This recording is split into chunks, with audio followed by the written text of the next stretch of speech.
Good morning students. आज अपन जो lab test पढ़ रहे थे कल, जिसमें अपन ने purpose of the lab test, sample क्या होता है, और उसमें आज अपन पढ़ेंगे कि नर्स की भूमिका क्या होती है। यानी जब अपन लैब टेस्ट करते हैं, इन्वेस्टिगेशन करवाते हैं, तो इसमें नर्स का क्या रोल होता है, nursing responsibility of the laboratory test. तो इसमें देखो नर्स की बहुत बड़ी भूमिका होती है, क्योंकि नर्स ही डॉक्टर और पेशेंट के बीच की कड़ी होती है। जो भी डॉक्टर इन्वेस्टिगेशन से संबंधित जो इंस्ट्रक्शन देता है, वो सारे इंस्ट्रक्शन नर्स के द्वारा फॉलो किए जाते हैं, चाहे वो पेशेंट के रिगार्डिंग हो, चाहे कोई इन्वेस्टिगेशन के रिगार्डिंग हो। तो उस पर के जो नर्स की जो जिम्मेदारी होती है, वो क्या जिम्मेदारी होती है नर्सिंग की, कि वो एक तो पेशेंट को अच्छी तरीके से प्रिपेयर करे। जो नर्स जो अपन सैंपल कलेक्शन करते हैं, उसमें 3 जिम्मेदारियां होती हैं नर्स की, मुख्य रूप से 3 जिम्मेदारियां होती हैं। एक तो preparation of the client, patient को अच्छी तरीके से प्रिपेयर करना, क्योंकि सैंपल कलेक्शन के अंदर बहुत सारी बातों का ध्यान रखा जाता है। जब अपन सैंपल कलेक्ट करते हैं तो उसमें कब सैंपल कलेक्ट करना है, कौन सा सैंपल है, पेशेंट वो सैंपल टाइम पे मिले या नहीं मिले। जैसे यूरिन का सैंपल लेना है तो अपन पेशेंट को पहले बताएं कि भैया आपके यूरिन की जांच होगी, आपको जब भी पेशाब की इच्छा हो आप मुझे, क्योंकि कुछ से सैंपलिंग ऐसी होती है जो पेशेंट की इच्छा के अकॉर्डिंग अपन लेते हैं। जैसे यूरिन सैंपल है तो वो पेशेंट अपने को कैथेटर लगाने की जरूरत नहीं पड़े, तो उसके लिए अपन पेशेंट को बोले तो सही ना कि भाई आपका यूरिन का टेस्ट है, आपको जब भी पेशाब की इच्छा हो तो हम आपको एक थोड़ा सा सैंपल लेंगे, आपका ये बोतल देंगे, उसमें कलेक्ट करना है। वो करना भी कैसे है वो भी अपन उसको बताएंगे। तो preparation of the patient, patient को आपको प्रिपेयर करना है कि भैया आपकी जांच होगी, कब होगी, कैसे होगी, कौन सी जांच होगी, कौन सा सैंपल लिया जाएगा, कब लिया जाएगा, कैसे लिया जाएगा, कितना लिया जाएगा, ये सब बातें पेशेंट को आप बताएं। क्योंकि जब तक अपन पेशेंट को, पहली बात तो पेशेंट को साइकोलॉजिकल सपोर्ट देना बहुत ज़रूरी होता है। जांच के डर से पेशेंट डरता है। बहुत सारे पेशेंट ऐसे होते हैं जो जांच का नाम लेते हैं वो घबरा जाते हैं, क्योंकि उसको पता नहीं होता कि भाई जांच में कोई, उसको तो लगता है कि जांच करेंगे तब कोई दर्द होगा, या जांच करेंगे तो न जाने क्या होगा हमारा, या कितना खून निकाल लेंगे। तो उसके लिए पेशेंट को अपन एकदम से मेंटली और फिजिकली रूप से फिट करें। फिजिकली रूप से फिट तो इसलिए कि कोई प्रिपरेशन करनी है उसकी, तो वो प्रिपरेशन करे। जैसे जेनिटल एरिया को साफ करना है सैंपल लेने से पहले, या उसको कोई पेशेंट को और किसी बॉडी पार्ट को क्लीन करना है, तो वो तो अपन फिजिकली और मेंटली रूप से भी पेशेंट को प्रिपेयर करें कि भैया आपको वो सैंपल लेंगे तो किसी प्रकार की दिक्कत नहीं होने देंगे, आपका सैंपल ज़्यादा नहीं लेंगे। पेशेंट को डाउट पूछता है कि सर मेरा सैंपल लोगे तो मेरे ब्लड की तो कमी नहीं आ जाएगी, आप मेरा खून तो ज़्यादा तो नहीं निकाल लोगे। तो उसमें अपन उसको अगर बताएंगे कि भैया सैंपल, ब्लड का सैंपल लेने से आपका ब्लड कम नहीं होता है, हम इतना सा सैंपल लेंगे जिससे आपकी बॉडी पे कोई प्रभाव नहीं पड़ेगा। क्योंकि वो सिरिंज को देख के डर जाता है। किसी दूसरे पेशेंट का जब अपन ब्लड निकालते हैं तो पेशेंट को ये पता नहीं होता ना कि भाई ब्लड की एक बूंद, कई पेशेंट तो ऐसे होते हैं जो एक बॉडी से एक बूंद ब्लड की निकलती हुई देख के भी वो घबरा जाते हैं। तो वो सिरिंज भरी हुई देखते हैं तब तो उसको ऐसा लगता है कि मेरा तो सारा खून निकाल लिया। तो ऐसी बातें पेशेंट को पूरी समझाएं कि हम आपका जो ब्लड निकालेंगे उससे कोई फर्क नहीं पड़ेगा, हम इतना ही ब्लड निकालेंगे जिससे आपकी बॉडी के ऊपर कोई नेगेटिव प्रभाव नहीं होगा। एजुकेटेड से एजुकेटेड लोग होते हैं वो तो फिर भी थोड़ी समझ जाते हैं, लेकिन वो भी घबराते हैं। बाकी जो अनएजुकेटेड लोग होते हैं, जो गांव के लोग होते हैं, वो तो एक्चुअल में ही उसको समझाने से उसके बाद समझ में आती है और उससे वो सेटिस्फाई होते हैं। वरना वो कई बार तो सैंपल देने से रिफ्यूज़ कर देते हैं, या जब सैंपल देते हैं तो बहुत बड़ी मुश्किल से उसका सैंपल लिया जाता है और उसके बाद में वो मानसिक टेंशन में चले जाते हैं। साइकोलॉजिकल प्रॉब्लम उसको हो जाती है कि मेरा तो सारा ब्लड निकाल लिया, मेरे तो नीडल चुबा दी, मेरे न जाने क्या हो जाएगा। तो ये सारी बातें पेशेंट को आप एक्सपीरियंस करें। तो ये नर्स की एक बहुत बड़ी भूमिका होती है कि वो फिजिकली और मेंटली रूप से पेशेंट को प्रिपेयर करे कि आपका सैंपल लेंगे उससे आपको कोई दिक्कत नहीं होगी, आपके सैंपल से आपकी बीमारी का पता चलेगा, उसे हम सही दवाई दे पाएंगे, आपका सही ऑपरेशन कर पाएंगे और सही तरीके से आपको आगे हम गाइड कर पाएंगे, आपको किसी प्रकार की दिक्कत नहीं होने देंगे। तो इस प्रकार की जो प्रिपरेशन है वो पेशेंट की अपन सैंपल लेते समय करें। सारी बात बताए पेशेंट को, सारी पेशेंट का कोई डाउट भी अगर वो पूछता है तो भी वो क्लियर करें ताकि पेशेंट को सेटिस्फेक्शन हो जाए, उसे कोई लड़ाई झगड़ा या किसी प्रकार के उसको मानसिक रूप से उसको प्रताड़ित ना करें। अगर वो मानसिक रूप से डिप्रेस्ड आपको दिखाई देता है तो भी आप पेशेंट को साइकोलॉजिकल सपोर्ट देकर उसको सेटिस्फाई करें। उसके बाद में दूसरा है प्रिपरेशन ऑफ द इक्विपमेंट। देखो इक्विपमेंट जो है सैंपल कलेक्शन में, अलग अलग सैंपल में अलग अलग इक्विपमेंट की आवश्यकता होती है।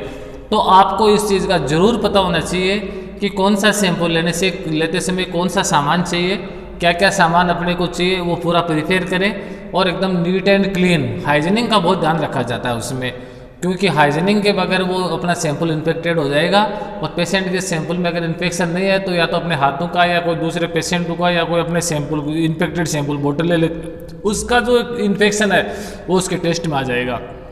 पेशेंट बेफालतू में पेशेंट को दिक्कत होगी। सैंपल एक गलत लेने से पेशेंट का ट्रीटमेंट ही गलत हो जाएगा, पेशेंट की पूरी इकोनॉमी की और पेशेंट की पूरी जो है वो जो फिजिकली प्रॉब्लम है वो सारी बढ़ जाएगी।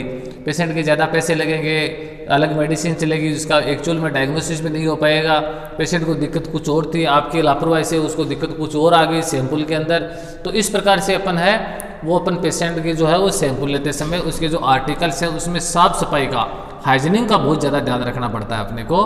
प्लस प्रॉपर सैंपल कलेक्शन करने के लिए प्रॉपर अपने पास इंस्ट्रूमेंट होने चाहिए, क्योंकि अलग अलग सैंपल अलग अलग प्रकार के इंस्ट्रूमेंट में अलग अलग प्रकार के उसके जो है वो आर्टिकल्स होते हैं। तो अपन वो जो ज़रूरत के जो आर्टिकल्स है, कौन सा सैंपल आपको लेना है, उसके लिए क्या सामान की ज़रूरत होती है उसको पहले प्रिपेयर रखें और एकदम नीट एंड क्लीन उसको रखें। तो देखो इसमें दिया है ना कि for urine examination clean penicillin बोतल या सैंपल बोतल आती है। यूरिन एग्जामिनेशन करते हैं तो अपने पास एक डिब्बी आती है, स्टेराइल डिब्बी आती है वो, या फिर अपने पास जो वार्ड में अपन जो पेनिसिलिन का या कोई एंटीबायोटिक इंजेक्शन लगाते हैं उसको अपन इकट्ठा कर लेते हैं और इकट्ठा करके उसको एक साथ पहले साबुन के पानी से धोते हैं और उसके बाद में अच्छी तरीके से सादे पानी से धो के और उसको ड्राई करके उसको अपन एक साफ कंटेनर में रख देते हैं। तो वो भी अपन सैंपल बोतल, क्योंकि स्टेराइल होते हैं वो जो अपने इंजेक्शन की जो बोतल आती है कांच की शीशी आती है तो वो अपन स्टेराइल होती है, वो उसको अच्छी तरीके से साफ करके अपन उसको रख सकते हैं किसके यूरिन स्पेसिमेन के लिए। अगर अपने पास वो नहीं है तो स्पेसिमेन बोतल आते हैं, छोटी छोटी प्लास्टिक की स्टेराइल डिब्बी आती है, वो अपने पास होने चाहिए ताकि अपन पेशेंट का जब यूरिन स्पेसिमेन ले तो उसको अच्छे तरीके से कलेक्ट कर सके। उसके बाद में for stool examination, stool examination के लिए भी सैंपल अपने पास सैंपल वाइल या सैंपल जो आती है बोतल आती है वो अपने पास अपन रखें ताकि उसमें थोड़ा सा स्टूल का जो है सैंपल लेकर उसको लैब में इन्वेस्टिगेशन के लिए भेजें।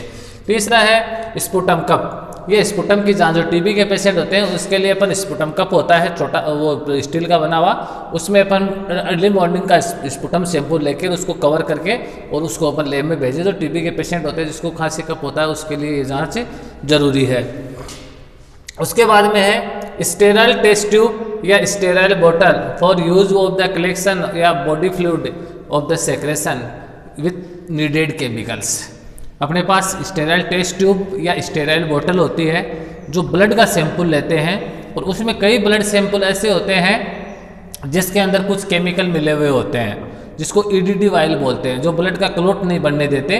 तो ईडीडी वाइल उसमें एक ऐसा केमिकल मिला हुआ होता है ईडीडी सॉल्यूशन जो ब्लड को क्लॉट नहीं बनने देता, जिसको अपन यहाँ से जयपुर या वो बॉम्बे भेजते हैं सैंपल के लिए। तो आप ईडीडी वाइल में सैंपल लेके भेजें ताकि आपका ब्लड है वो क्लॉट नहीं हो, ब्लड है वैसे का वैसे ही वहाँ मिल जाए और उसकी जांच हो जाए। तो ये बहुत बड़ी सावधानी है। जो सैंपल अपने को ईडीडी वाइल में रखना है उसको ईडीडी वाइल में रखें ब्लड का सैंपल, और कुछ ब्लड के सैंपल ऐसे होते हैं जिसको ईडीडी वाइल में नहीं रखा जाता, वो अपन तुरंत उसके टेस्ट करते हैं, जैसे ब्लड शुगर टेस्ट करना, हीमोग्लोबिन टेस्ट करना या और कुछ अपने जो सीबीसी हैं ये सारे ये टेस्ट करना। तो उसमें अपने को ईडीडी वाइल में नहीं रखा जाता है, क्योंकि ईडीडी वाइल में रखने से उसके जो नेचुरलिटी होती है वो चेंज हो जाती है। इसलिए अपन वही सैंपल ईडीडी वाले में रखें जिसका ब्लड खराब नहीं हो या उसके वो टेस्ट होते हो। बाकी जो सैंपल साधारण टेस्ट है या जो अपने लैब में या लोकल स्तर पर होते हैं उसको अपन बिना ईडीडी वाइल अपने को सैंपल लेना है। तो कौन सा सैंपल किस में कलेक्ट करना है वो, प्लस कोई अपने बॉडी फ्लूइड लेना है, जैसे कल अपने पढ़ा था ना भाई आई का है, कोई ईयर डिस्चार्जेज है या कोई बॉडी कैविटी से आपको कोई फ्लूइड लेना है, तो उसके लिए भी अपने पास प्रॉपर वाइल होनी चाहिए या टेस्ट ट्यूब होनी चाहिए ताकि वो अपन सैंपल उसमें कलेक्ट करके और उसको लैब में भेज सके। उसके बाद में है स्पुटम कल्चर बोतल।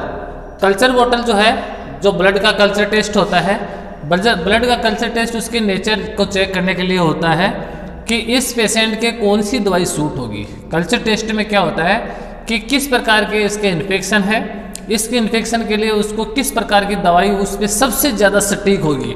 यानी एक बीमारी में कई प्रकार की दवाई काम में लेते हैं, कल्चर टेस्ट करके अपन उसमें से जो सबसे बढ़िया उस पेशेंट के लिए जो या उस वायरस या बैक्टीरिया के लिए जो सबसे ज़्यादा इफेक्टिव मेडिसिन होती है उसका अपन टेस्ट करते हैं, और वो टेस्ट करके आप उसको वो मेडिसिन सजेस्ट करते हो कि इस पेशेंट को ये पर्टिकुलर मेडिसिन दी जाए एज के हिसाब से कि इसके ये बीमारी है वो जल्दी ठीक हो जाएगी। तो culture test, blood culture test के लिए अपने पास कल्चर बोतल होती है जिसमें अपन सैंपल कलेक्ट करके और वो ब्लड कल्चर के लिए अपन भेज देते हैं। उसके बाद में है clean slide are used for smear.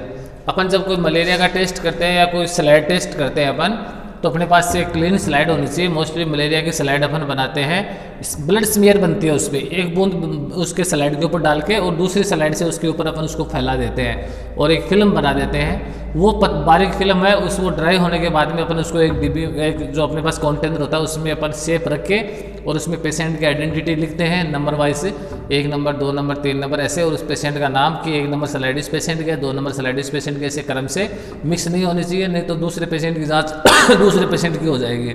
तो जैसे जैसे अपन पेशेंट की स्लाइड देते हैं उसमें नंबरिंग डालते रहते हैं और उस नंबरिंग के अकॉर्डिंग अपन पेशेंट का नाम लिख देते हैं। तो वो जो ब्लड स्लाइड जो है, जो स्मेयर बनाते हैं अपन, जो मलेरिया का टेस्ट करते हैं माइक्रोस्कोपिक टेस्ट, तो उसके लिए भी अपने पास स्लाइड होनी चाहिए जो अच्छी क्लीन और एकदम स्टेराइल स्लाइड होनी चाहिए और वो एकदम अच्छी तरीके से उसकी अपन केयर करें। उसके बाद में है formalin in sterile container in used for the liver biopsy. आपको ऑपरेशन करने के बाद में अपन बायोप्सी रिपोर्ट भेजते हैं, यानी जो ऑपरेट पार्ट अपन जो निकालते हैं उसका एक छोटा सा टुकड़ा लेके और अपन उसकी कल्चर टेस्ट, बायोप्सी टेस्ट के लिए भेजते हैं कि इसमें किस प्रकार की टिश्यू ग्रोथ हुई है, किस प्रकार से ट्यूमर बनी है, या ये जो बॉडी टिश्यू है वो किस प्रकृति का है, यानी कैंसर का है या जनरल उसकी नेचर है या कोई इन्फेक्टेड है, कैसा है। तो उसके लिए अपन बायोप्सी टेस्ट करते हैं। जैसे अपने लीवर इलाजमेंट जो हो जाता है तो उसमें भी जैसे लीवर है उसमें इन्फेक्शन हो जाता है तो उसका कोई छोटा सा कोई ट्यूमर बन जाती है तो उसका छोटा सा पार्ट है वो अपन बायोप्सी के लिए भेजते हैं बॉडी टिश्यू का, तो वो अपन फॉर्मेलिन के अंदर भेजते हैं। फॉर्मेलिन के अंदर क्या होता है, ये ख़राब नहीं होती और इसकी जो नेचुरलिटी है वो वैसी की वैसी बनी रहती है। तो अपने पास एक फॉर्मेलिन जो कंटेनर होता है जो फॉर्मेलिन का भरा होता है उसमें अपन वो जो बायोप्सी जो अपनी सैंपल बोतल होती है उसमें तो वो टुकड़ा लेके और उसमें फॉर्मेलिन डाल देते हैं ताकि वो अपनी बायोप्सी है वो ख़राब नहीं हो और उसको अपन है वो इन्वेस्टिगेशन के लिए है वो अपने लेबोरेटरी टेस्ट के लिए भेज देते हैं। तो अपने पास से फॉर्मेलिन होनी चाहिए जिसके लिए अपन बायोप्सी भेजते हैं। तो बायोप्सी है वो फॉर्मेलिन बोतल के अंदर डाल के भेजी जाती है। तो इस प्रकार से अपन है वो अपन जो इंस्ट्रूमेंट है अपने वो सारे कलेक्ट करते हैं। उसके बाद में है कलेक्शन ऑफ द स्पेसिमेन। फिर अपन जब स्पेसिमेन कलेक्ट करते हैं तो देखो स्पेसिमेन मोस्टली लैब टेक्नीशियन के द्वारा कलेक्ट किए जाते हैं लेकिन कुछ स्पेसिमेन ऐसे होते हैं जो वार्ड के अंदर नर्स के द्वारा भी कलेक्ट किए जाते हैं। जैसे अब ग्लूकोज चेक करना है, ब्लड शुगर चेक करना है, तो उसके लिए अपन कोई लैब टेक्नीशियन नहीं आएगा, अपन रूटीन के अंदर अपन BT-CT चेक करनी है तो वो अपन अपने पेशेंट के बेड साइड अपन चेक करते हैं। तो वो जो सैंपल है वो अपन बड़ी सावधानी के साथ अपन है वो नर्स है उसको चेक करती है और उसकी वैल्यूज़ लिखती है। कुछ सैंपल होते हैं वो डॉक्टर के द्वारा चेक किए जाते हैं। जैसे अपन CSF का एग्जामिनेशन करते हैं तो सेरेब्रोस्पाइनल फ्लूइड निकालते हैं तो वो लैब टेक्नीशियन भी नहीं निकालता, वो जो डॉक्टर है वो उसके द्वारा लिया जाता है। हालांकि नर्स की उसके साथ सहभागिता होती है, नर्स उसके साथ सपोर्टिव होती है, लेकिन वो सैंपल है वो बड़ी टेक्निक के साथ या बड़ी स्टेराइल टेक्निक के साथ है वो डॉक्टर के द्वारा लिया जाता है। तो मोस्टली सैंपल देखो लैब टेक्नीशियन के द्वारा लिए जाते हैं, कुछ सैंपल है वो नर्स के द्वारा लिए जाते हैं और कुछ ज़्यादा सैंपल है मोस्टली वो लैब टेक्नीशियन के द्वारा लिए जाते हैं। तो वो जो सैंपल अपन जो लेते हैं उसके अंदर अपन बड़ी सावधानी रखते हैं कि कहीं पेशेंट का सैंपल मिक्स नहीं हो जाए, पेशेंट का सैंपल सेफ रहे, टाइम पे उसकी जांच हो जाए, टाइम पे वो लैब में पहुंच जाए और एक अच्छी तरीके से उसकी आइडेंटिटी रहे, पहचान रहेगी ये इसी पेशेंट का सैंपल है। तो इसमें अपन क्या है बड़ी सावधानी के साथ उसके ऊपर एक लेबल लगा हुआ होता है।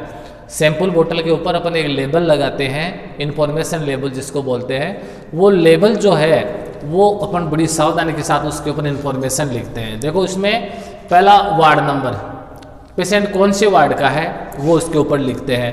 उस वार्ड के अंदर बेड नंबर, पेशेंट का बेड कौन सा है वो लिखते हैं। उसके बाद में एज, पेशेंट की उम्र कितनी है वो लिखते हैं। उसके बाद में डेट, ये सैंपल कितने तारीख को लिया गया वो इसके ऊपर लिखते हैं। उसके बाद में name of the patient, patient का नाम अपन लिखते हैं। नेम ऑफ द स्पेसिमेन, कौन सा सैंपल है, और नेचर ऑफ द स्पेसिमेन, और किस टाइप का सैंपल है, कौन सा क्या नेचर है सैंपल ब्लड का है तो उसमें जैसे मान लीजिए ब्लड सीरम है प्लेटलेट करनी है, क्या है, कौन सा नेचर का है और कौन सा सैंपल है, वो अपन अपना जो सैंपल बोतल के ऊपर जो लेबल लगाते हैं mostly ward number, bed number, patient name, age और स्पेसिमेन और उसकी नेचर जो है वो, और नीचे नीचे डेट है वो अपन उसकी लिखते हैं ताकि पेशेंट की पूरी इन्फॉर्मेशन वो पेशेंट को वो उसको लैब टेक्नीशियन को इन्फॉर्मेशन मिल जाए और उससे वो सही सही तरीके से एंट्री करके सही पेशेंट का सैंपल है वो उसको जांच करे। तो इस प्रकार से 3 प्रकार की सावधानी अपन रखते हैं। पहली सावधानी है वो प्रिपरेशन ऑफ द पेशेंट, दूसरी सावधानी है वो प्रिपरेशन ऑफ द इक्विपमेंट, और तीसरी सावधानी है वो कलेक्शन ऑफ द स्पेसिमेन, जिसमें पूरी जो अपना है वो अपन इन्फॉर्मेशन लिखते हैं लेबल के ऊपर ताकि वो लेबल जो सैंपल है वो मिक्स नहीं हो, प्रॉपर पेशेंट का जो है वो राइट पेशेंट का राइट सैंपल ही रहे। तो इस प्रकार की सावधानी अपन रखते हैं। अगले क्लास के अंदर अपन नेक्स्ट पे देंगे। Thank you.